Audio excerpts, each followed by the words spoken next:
Now, former executive director of America Rising PAC, and Kevin Walling, former Biden campaign surrogate. Boy, if you had to be out there now, what would you be saying? I mean, the president's sounding ridiculous there. I mean, I know your side of the political aisle is a little bit confused about who has eggs and who can lay them in terms of gender, but what is going on with him? Listen, Harris, it was a cute moment with Al Roker. He's the more important thing is I think he's indicated, as he has said repeatedly, that he's running for re-election in 2024, and he's fired up for that race. But listen, you know, the president just wrapped up his speech at the Belfast University. He just landed in Dublin, Ireland. He met with both parties in Northern Ireland, which is an important message that he's bringing in terms of unity and celebration of the 25 years of the Good Friday Accords and the work that still needs to be done, especially in Northern Ireland with those different factions. It was gaffe-free, it was spot on, it was compassionate, and it was an important message. And now he continues his tour in the Republic of Ireland. Yeah, when that lawmaker felt the need to publicly say, don't do this, about the president and then to him reportedly, what does that say to you, Cassie?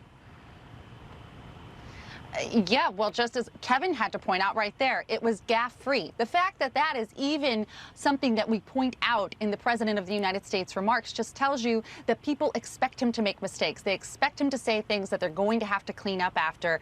And every time he does it, it's a weakness. Every time he does it, it exposes a vulnerability for the United States. And you're seeing countries, China cozying up with Russia. You're seeing President Macron from France last week saying, we need to move away from a dependency on the United States, the EU as a whole.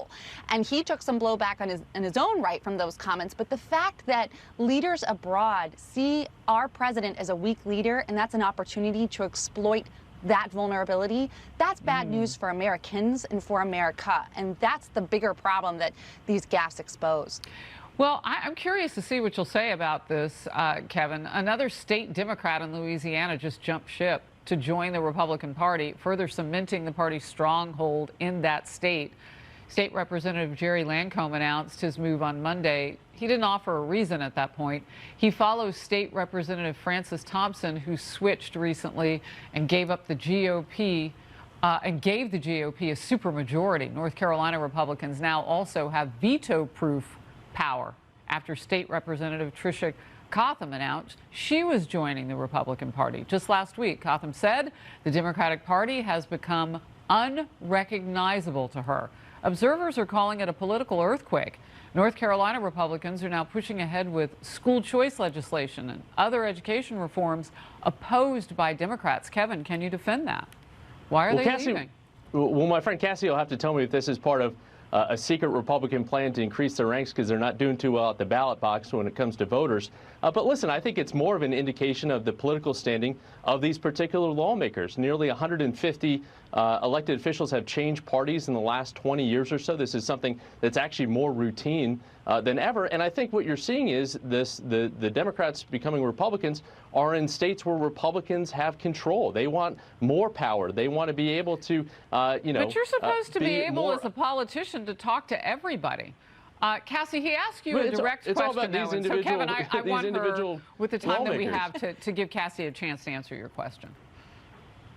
Oh, it's a tough job out there for Kevin some days. His party doesn't make it easy on him. But I would say, what's wrong with crossing the aisle? You shouldn't have to.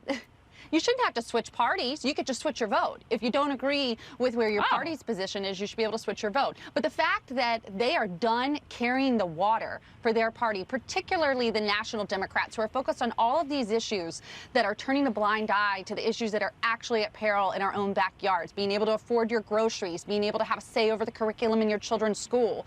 Those are the issues, and that's what's propelled them to switch their party, and that's really telling.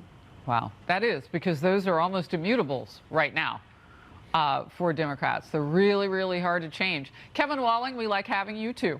I love it, Both of you, Harris. good to see you. Thank you. Thank you. Back to new questions about